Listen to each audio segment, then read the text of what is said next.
it's sort of slotting into place now, for us.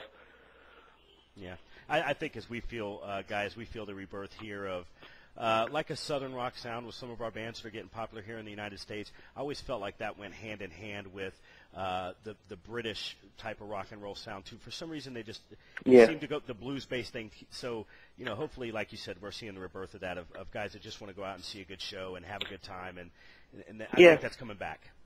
I think it all goes hand in hand. Everyone says, oh, the American rock thing and the English rock thing. I don't see any difference. It's like, you read interviews with, original Lynyrd Skynyrd guys, and their favourite band ever was Free, and then, Free were taken from the old American blues guys, so it's sort of, who knows where the music comes from? As long as it sounds good, it doesn't matter really. Right. Yeah, and it, like you said, people bring up the British thing and the American thing, and I always have seen more similarities than I have differences. So, yeah, you can. Well, I mean, the Rolling Stones are as much American as they are English. Same as with us. It's just, it's a mess of loads of a good mess of influences, and it's. Anything that you can bring to the table from wherever you're from, and whatever musical influences you got, it can't be a bad thing, Right. And on that note, I want to stay with this for just a second, Guy. Yeah. The Quireboys have always been a British rock and roll band. It's just that's the way it is. Who over there to you, as far as some new guys? Is there anybody that's caught your attention over there in the UK? I mean, that scene is obviously very, very strong. Do you have anybody that you could give us that is really carrying the torch? Somebody that you're really into right now? I mean, as far as rock bands, I guess the only sort of band I've really taken notice of would probably be The Answer, I suppose. Who are good friends of ours, and we've sort of seen them come up, over the last couple of years, and they're really nice guys, humble guys, they've been out with AC/DC and, all over the world on this last tour, so that's the only band that would really jump out at me at the moment. But there are a lot of there's a hell of a lot of stuff going on. It's just I don't listen to as much rock as I should do nowadays. You know what I mean? Yeah. Hence we've just done an acoustic album, but I love all the stuff I've always loved. It's I hear a great band and they go, oh, they sound like AC/DC, and then I go and put an AC/DC record on. Yeah. So, but I mean, I heard for the first time I heard a band called Blackstone Cherry, and I didn't know anything about all that. And I thought, wow, that's really good. They're up amazing. Yeah. Well, up and coming. I think they're doing quite well, but But that's the sort of, you get an idea of the world I'm living in. I was like, well, they sound pretty good. Yeah, exactly. And I'll listen to that a bit more. So there's loads of great stuff out there. I mean, there's no shortage of people picking up guitars and putting bands together. Yeah. So it's all good. I think there's a lot of healthy. There's a healthy music scene out there, but as you probably can see, most of the stuff you read about in magazines isn't a real sort of barometer to go by. Right.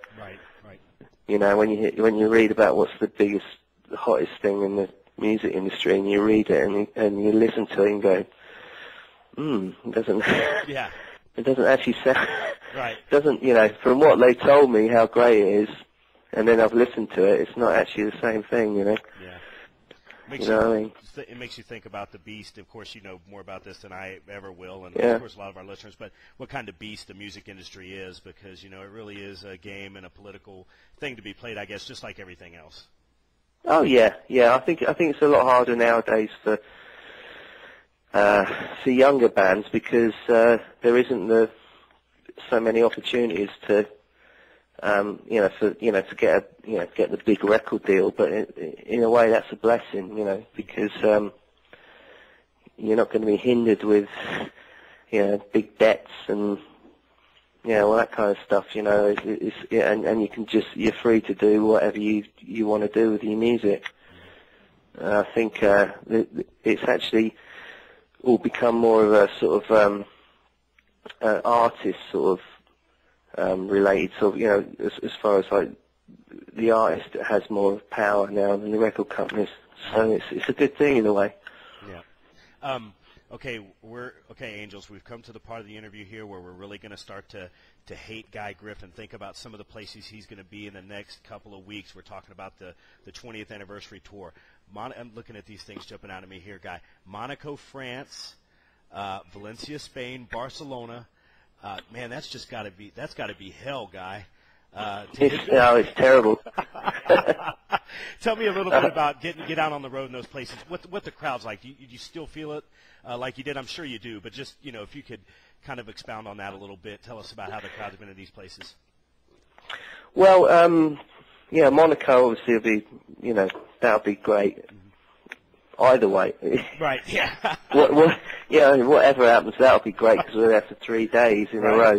Stay in the Café de Paris, and so how bad could it be? Right. Right. Famous last words, but I think that'll be really good. But Spain is amazing. That's probably one of the most amazing audiences you could ever play to. They're so fanatical and have great. There's a great musical taste there. As far as that relates to what we do. Like just the rock and roll sort of thing. Well, we played last year in Spain. We played Azkena Rock, a big festival there, and it was like the Sex Pistols and Marky Ramone and Ray Davis, Hanoi Rocks, wow. Dinosaur Jr., John Spencer Blues Explosion, all on the same bill, on the same day, and us, and we went on after the Sex Pistols, yeah, which was quite a, it was quite a thing, yeah. but it's just Spain's an amazing place for just how they appreciate the music, and we're really looking forward to that. And then we've got the British tour straight after that, which will be brilliant. So we're really looking forward to it. Yeah, we are too. And as long as we're out there gigging, we're happy, and and just going out and meeting. Just meeting people. It's not even just doing the gig. It's just actually traveling and just meeting new people, and we appreciate everything about it nowadays because we split up for years and then got back together and had to rebuild it up again. So it's like a whole new thing again. Yeah. So like I said, Guy, I didn't want to take up too much of your time. I know it's getting late there in the UK, but just wanted to go over a couple of things again. Halfpenny Dancer next month. Angels is coming out. The Quireboys are out on the road. Like we said, they're very much a gigging band. They take a lot of pride in it. So please go out there and see them if you get the chance. You won't be disappointed, I guarantee you. Just a one wrap-up question here, Guy. Do you guys still hear from Sharon Osbourne at all?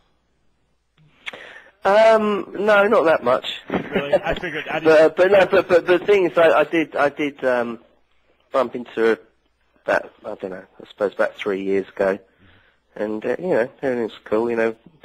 I was backstage at a Black Sabbath show, and she says, "What the hell are you doing here?" I said, she says, "You turn up like a bad penny." I said, "Yeah, there you go." Half penny. That sounds like Sharon. Hey, Guy, everything's cool. Everything's cool. Yeah, we're all fine. I know you guys have nothing but good things to say about her. She's become quite the celebrity over here, so I thought that. Yeah. She's really. She was great. She really helped us out in a big way a few years ago, and we've got nothing bad to say about Sharon at all. Yeah. Hey, Guy, like I said, we know it's getting on in the evening there in the UK. Appreciate you sitting down with us and give us an interview. It's a real honor.